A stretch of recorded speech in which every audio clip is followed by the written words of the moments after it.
Muy buenos días, jóvenes y señoritas. En esta oportunidad ya vamos a avanzar nuestra unidad número 3, que titula Preservación de la vida como una constante de la Madre Tierra. Entonces, en esta clase vamos a desarrollar los siguientes puntos, ¿no? Vamos a analizar la Ley 071 que nos habla sobre los derechos de la Madre Tierra. También vamos a comprender qué se entiende por Madre Tierra y qué se entiende por los sistemas de vida y cuáles son esos derechos de la Madre Tierra. También hablaremos sobre las obligaciones que tiene el Estado con la Madre Tierra y los deberes que tenemos que cumplir las personas o ciudadanos para el cumplimiento de los derechos de la Madre Tierra. Entonces, empecemos e iniciemos con el avance de esta unidad. Muy bien, entonces la Ley 071 nos habla sobre los derechos de la Madre Tierra. Esta ley ha sido promulgada el 21 de diciembre del año 2010, ¿no? Que nos habla sobre los derechos de la Madre Tierra y así también como los deberes y obligaciones que debe cumplir la sociedad. También es importante mencionar de que se crea la Defensoría de la Madre Tierra, cuya misión es velar por la vigencia, por la promoción, por la difusión y el cumplimiento de los derechos de la Madre Tierra que se establecen en esta ley. Esta ley tiene principios de cumplimiento obligatorio, los cuales son, por ejemplo, la armonía. Este principio de la armonía hace relación, por ejemplo, a que frente a las tradicionales visiones antropocéntricas ante la cual el hombre era el centro de todo, ¿no? Se propone más una visión ahora biocéntrica con una perspectiva de justicia ecológica, donde todos los seres que habitamos la Tierra, al ser parte de este mismo sistema del cosmos, poseemos los mismos derechos. Entonces nos indica a vivir en armonía con la Madre Tierra, también con un bien colectivo, con la garantía de regeneración de la Madre Tierra, el respeto y defensa de sus derechos y a la no mercantilización de ella. Entonces, ahora pasemos a comprender qué se entiende por lo que es la Madre Tierra. La Madre Tierra debemos entenderla como un sistema viviente y dinámico conformado por la comunidad indivisible de todos los sistemas de vida y seres vivos, que están interrelacionados e interdependientes y complementarios y que comparten un destino común, ¿no? Por ejemplo, entonces podríamos indicar y decir que la Tierra es un sistema autoorganizado, ¿no? Si recuerdan ustedes la definición de ecosistema, ¿no? En un ecosistema existe la interacción de factores abióticos y factores bióticos, ¿no? Entonces podríamos indicar que también la Madre Tierra actúa como un sistema que permite la conexión entre lo que es inerte, entre lo que no tiene vida y lo que tiene vida. Este sistema se autorregula a través de bucles de autorregulación. ¿Qué quiere decir eso? Por ejemplo, tenemos el ciclo del carbono, ¿no? Lo sabemos que los volcanes y los animales arrojamos dióxido de carbono a la atmósfera. Esto aumentaría la temperatura global, pero gracias a que existen las plantas, pueden absorber estos gases en el proceso de la fotosíntesis, manteniendo así una temperatura apta para la vida. Pero hoy en día sabemos que este ciclo está siendo alterado porque hay muchas emisiones de dióxido de carbono, que no solamente lo causamos los animales y los volcanes, sino que hemos creado artefactos que van contaminando día a día nuestra atmósfera, ¿no es cierto? Entonces también mencionemos que la multitud de ciclos, así como el ciclo del carbono, el ciclo del fósforo, del amonio, del oxígeno, por ejemplo, esa multitud de ciclos conectados forman esos sistemas de vida, ¿no? Ya en una etapa Lynn-Margulis, si se acuerdan de ella, indicaba de que si la Tierra se autorregula y se regenera, muchos seres humanos tomaríamos como permiso para contaminar y para destruir la tierra, ¿no? Seguro la tierra puede llegarse a recuperar de esos excesos que vayamos infringiendo, pero posiblemente cuando eso suceda, nosotros los seres humanos ya nos hayamos extinguido. Entonces es importante entender que todos los integrantes del sistema de la Tierra deben estar interrelacionados. Ninguno puede existir en aislamiento, ¿no? Entonces, por eso la Madre Tierra es muy importante, no solamente para nuestros pueblos, sino para la existencia de la humanidad y todo tipo de especies vivas, porque nos brinda componentes y recursos para nuestra subsistencia que a su vez forman y son sistemas que se relacionan entre sí. Entre estos sistemas están, por ejemplo, la flora, están la fauna, está el agua, el aire, los minerales y otros que son indispensables y vitales para nuestra existencia. De manera que la Madre Tierra, concluyendo con esto, puede vivir sin nosotros, ¿no? Pero nosotros, los seres humanos, no podemos vivir sin ella. Ahora pasemos a comprender qué se entiende por lo que son los sistemas de vida. Los sistemas de vida se deben entender como comunidades donde interactúan comunidades humanas y el resto de la naturaleza como una unidad, ¿no?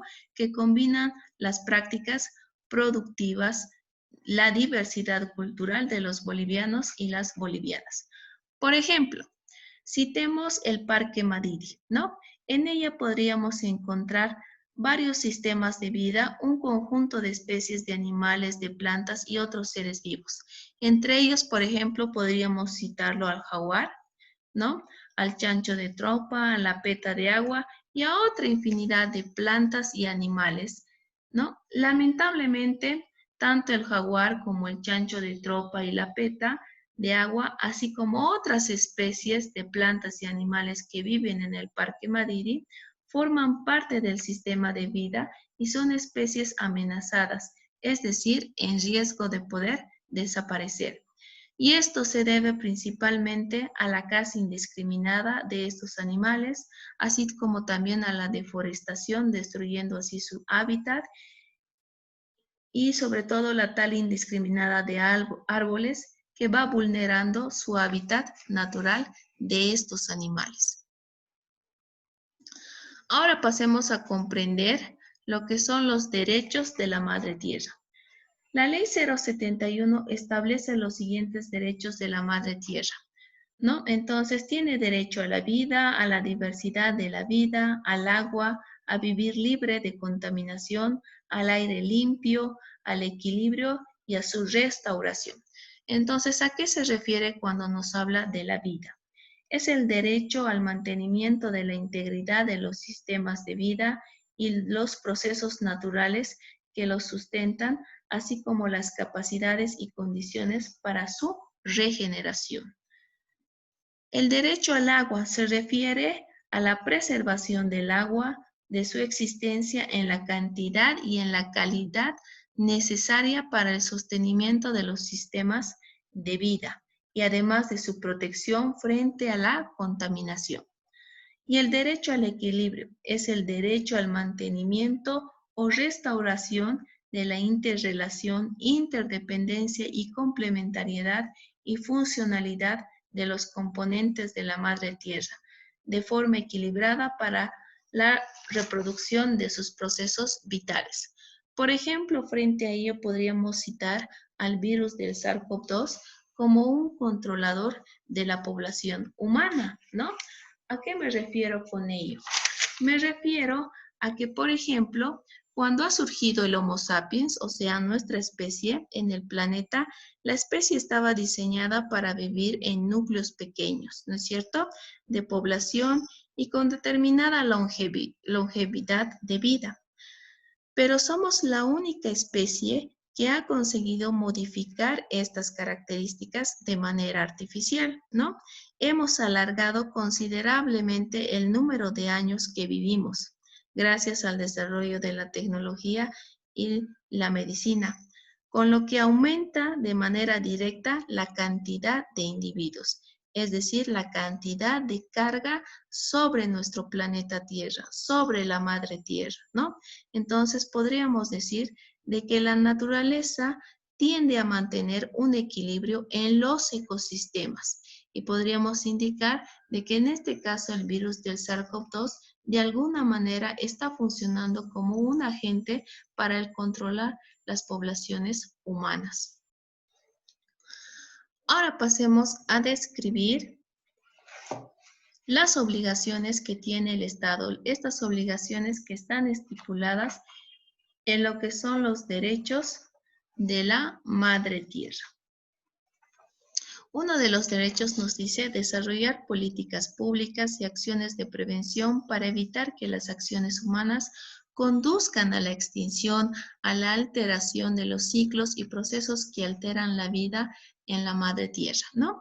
Por ejemplo, en referencia a esto podríamos citar de que actualmente contamos con varias regiones, ¿no? De que varias extensiones de tierra, de bosques, ¿no? Que no pueden ser utilizadas, por ejemplo, para lo que es la agricultura extensiva o también para la extracción de la madera, porque estas regiones, estos bosques, están protegidos, ¿no? Son consideradas como áreas protegidas para que de alguna manera se cuide el hábitat de los animales que viven en esa región y se cuide ese microsistema, ¿no? No se rompa ese sistema. Entonces contamos con esas áreas protegidas, pero que lamentablemente están siendo vulneradas también en los derechos que poseen. Otra obligación del Estado es desarrollar formas de producción y patrones de consumo equilibrados para la satisfacción de nuestras necesidades, ¿no? Entonces, estas formas de producción, por ejemplo, en cuanto a la agricultura, la ganadería, deben ser equilibrados, ¿no? Y deben ser sostenibles y siempre en cuidado con la madre tierra. También desarrollar políticas para asegurar la soberanía energética a largo plazo a partir del ahorro, el aumento de la eficiencia y la incorporación de fuentes alternativas. Por ejemplo, podríamos citar de que actualmente contamos con otras fuentes, con fuentes alternativas, ¿no? Tenemos, por ejemplo, las plantas eólicas, ¿no? Que permiten dar energía a través del viento, ¿no? Entonces, se están desarrollando esas políticas, ¿no? También promover la paz y la eliminación de todas las armas nucleares, químicas, biológicas y de destrucción masiva. Ahora pasemos a analizar cuáles son los deberes que tenemos nosotros las personas y que están estipuladas en esta ley de derechos de la Madre Tierra. Bueno, un primer deber nos indica que es promover la armonía en la madre tierra. Esto hace referencia a promover la armonía en la madre tierra en todos los ámbitos de relacionamiento con el resto de las comunidades humanas, pero no solo con las comunidades humanas, sino también con el resto de la naturaleza en los sistemas de vida. Asumir prácticas de producción y hábitos de consumo en armonía con la madre tierra, es decir, que en referencia a esto muchos de nosotros tenemos que cambiar muchos de nuestros hábitos y nuestras costumbres que vayan en bien del cuidado y protección de nuestra madre tierra. Asegurar el uso y el aprovechamiento sustentable de los componentes de la madre tierra, ¿no? Y finalmente denunciar todo acto que atente contra los derechos de la madre tierra y sus sistemas de vida.